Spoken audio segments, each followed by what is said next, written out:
Now, Michael Olise's 2025/26 campaign has honestly been a case study for measuring aura in football because he has taken it to a different level now. We all know by now, Olise has gained this reputation of just being an aura merchant, not saying too much, but doing a whole lot. And this season, I don't think there's enough people talking about what he's doing over there in Germany. And this is not a player competing for a position, Last season, we already saw him go through this stage. He became a Bayern starter and was one of their best last season, but this year he's leveled up.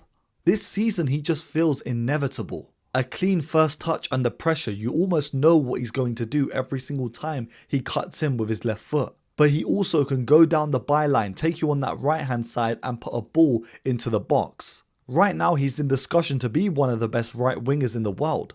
Especially after last year where a lot of football fans and me alike were pushing propaganda for the likes of Mo Salah and Bukayo Saka. But in a new season with new challenges, these two have taken their foot off the pedal, and this guy, Michael Olise, has put his foot firmly down, accelerating towards the top of wingers in football and becoming one of the best. And it's not like he's just an aesthetics merchant, it's his output too this season. He's leading Bayern Munich for assists this season with 16. And it's not just in Germany where he's leading as well. He's leading in the top 5 European leagues, whilst also being joint top for chances created in the top 5 leagues too, tying with DeMarco of Inter. And it's not just the dribbling, because he's not one of the best dribblers in football right now. He's not completed the most dribbles. He's got 39 in comparison to a Lamine Yamal who has up to 90. It's that efficiency in front of goal, the ability to dip into midfield, pick up the ball and drive with it, but also create with his teammates. He's really been one of the key guys in this Vincent Kompany Bayern Munich side, the cog that just keeps on moving round. And by the middle of February when I'm recording this video, Michael Olise is honestly Bayern Munich's most high usage attacker,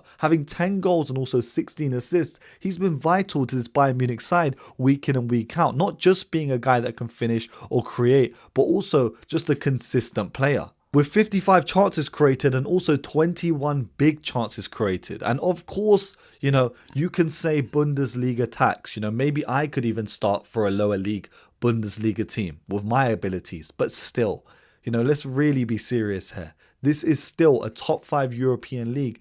And it's someone, Michael Olise is someone who is breaking records in this league and becoming a dynamic winger that we all sought and thought that he would actually become. Making that move from Crystal Palace to the Bundesliga, it was going to be something, a match made in heaven, and he has made it like that. It's his in-game ability. It's not the predictions that we all made that he would do good. It's himself, week in and week out, fighting with himself, being able to adjust to new teammates, a new surrounding, a new system that demands even more. He's just become Bayern's right-sided control panel in a time where they needed him so much. And it's not like this is something new for Bayern Munich fans. We've seen, wingers come and go at Bayern and also be world class. But I think there's just something else about Olise in this time where wingers are claimed to be dying out that shows so much promise. Let's just be honest now, we're in February and Olise has 16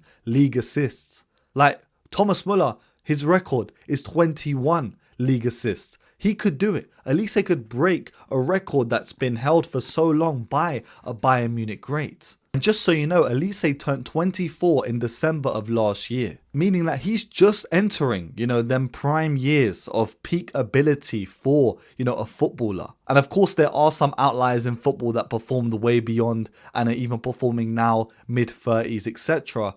But right now, Olise is entering the doors of this full flow state in his career, where every action he takes affects his future, like being called up for the France national team for the World Cup. He's competing for a right wing spot ahead of the likes of Ousmane Dembele. This is not going to be an easy starting 11 to enter, but Olise is really putting a case out there that he should be the number one guy. Not only for Bayern Munich, which is obviously already the case, but for France too. He probably feels like he's earned a spot, to stand alongside the likes of Kylian Mbappe and start for France. But then what French ballers aren't thinking this too? The likes of Ryan Cherki is also having a brilliant season with Manchester City. Ousmane Dembele just won a Ballon d'Or last year. Ekitike is balling for Liverpool. You've got Kylian Mbappe, who is arguably the most efficient player in football right now. Now, from making a move from Reading to Crystal Palace back in 2021, football fans, especially in England, knew the potential of Michael Olise. Sitting in more of a 10 role on the pitch, he hadn't established himself as a wide man. And that's where in his present game you can see him be confident in central areas. It all stems from, being a youngster at the likes of Reading. Developing at the likes of Arsenal, Chelsea and Manchester City, Olise had already made his name known in the academies before being a senior debutant for Reading. And from winning the Young Player of the Season back in 2021, that move to Crystal Palace looked like, one step up, which he took and grasped with two hands and became their star man. From Crystal Palace, he then made a leap to Bayern Munich just a couple seasons back and has taken to it like a duck to water. And this season in particular, the 2025-26 season, he has taken it up to a different level. Opening game, 6-0 Bayern Munich won against RB Leipzig. Olise on the day scored 2. And it's not just like he needs a goal or an assist to be a standout in a football game. It's his off-ball running, ability to take away defenders and just his tactical awareness. But then you do look at his performances where he's dragged Bayern Munich forward. Like when Bayern won 6-2 against Freiburg this season before going 2-0 down early on in the game. Olise was the driving force, scoring 2 goals and also getting 3 assists. And then even in these big grandioso displays where Bayern have won 8-1 against Wolfsburg, Michael Olise has been key. A 5-1 against Hoffenheim and a recent quarter-final in the DFB Pokal, with Luis Diaz also combining with the likes of Michael Olise to send Bayern Munich through to the next round. And Luis Diaz is another player that honestly could be talked about in a separate video that is also performing at an otherworldly rate. But I think just because of Michael Olise and last season and what he was about to achieve and what we all thought that he would do, I think this season, the fact that he can level up in the league this much, also going into the later stages of the Champions League, that's where he can take it to a different level and where he could be acclaimed as one of the best wingers in the world. Because realistically, you need big games under your belt to really puff your chest out and say, yeah, I am one, if not the best winger in the world. That's what you need. You need them big Champions League semi-final, a Champions League quarter-final, a big game where you score or either assist. Then you go to the World Cup, you get picked for France, you play for France, starting 11, and you make impact. Those are the things that fans will remember when talking about Michael Olise by the start of next year. And we just have to hope in a crucial part of his career at 24 years old that he doesn't get hindered with more injury issues, because it's been prevalent throughout. He's suffered a lot of hamstring issues and it's put him out for times and has kind of halted his trajectory as being one of the best.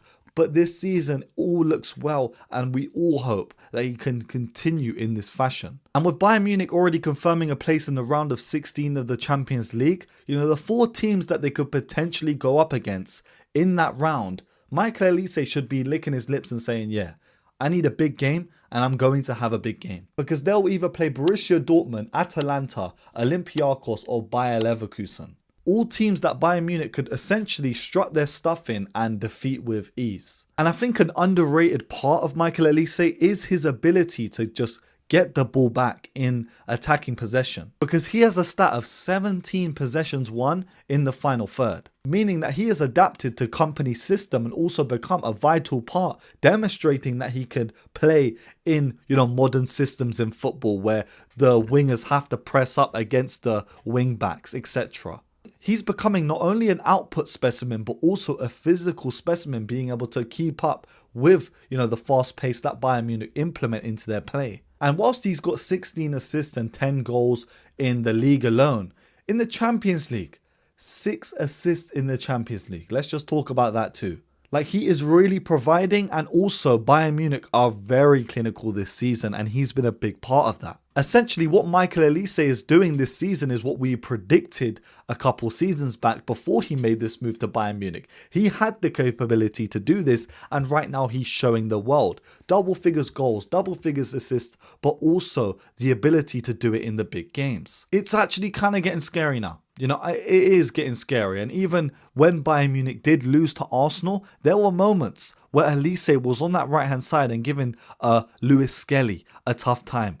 Going right, going left. Nobody knew where he was going. But it's the next level. It's the next games. And could he break Muller's record for 21 assists in the season for Bayern Munich. Can he beat that? He's got 16 assists right now. We don't know. He's someone that should be getting talked up way more. But I'm seeing discussions about Esteval, Pedro Neto. I don't really want to hear that no more. I'm done. I'm looking in other leagues about talking about wingers and the next level. And he's one of the guys that is showing that they can take that next level. And when you compare him to other wingers in his field, that right-hand side, the likes of Saka, you compare them to this season and it's night and day. With Saka sitting on 4 goals and 3 assists in the league this season in comparison to Olise's, triumphant numbers. He's outdoing the likes of a Dembele, Kovic Kvaratskhelia, a Rodrigo. And we'll really have to see whether Bundesliga is just fraudulent and Olise comes up against a big team, in not the round of 16, but a quarterfinal of the Champions League and just fails. This is what we need to see. Because I know for a fact that he can do it. Because last season, when Bayern Munich came up against Inter, Olise was fierce. He was ruthless on that right-hand side. He was giving them trouble. And it was unfortunate that Bayern Munich didn't go through to the next stage, where he could have strutted his stuff against a different team. He would have been going up against Barcelona and their high line. Who knows what would have happened? But just remember, that Bayern Munich side that went that far in the Champions League last season did still have a Thomas Müller. A Thomas Müller that actually did score in the second leg, in the 85th minute, before Fratesi, won it for Inter Milan. Can Olise really do it this season and set his name apart from the rest of right wingers in football and put him up there with the likes of Lamine Yamal? Please let me know in the comments below. Let me know your thoughts about Olise and also what other footballers we should talk about in this sense. You guys tell me if you enjoyed it. Leave a like, comment and subscribe. This has been Jip Rules 101 on the second channel. Back again. Peace.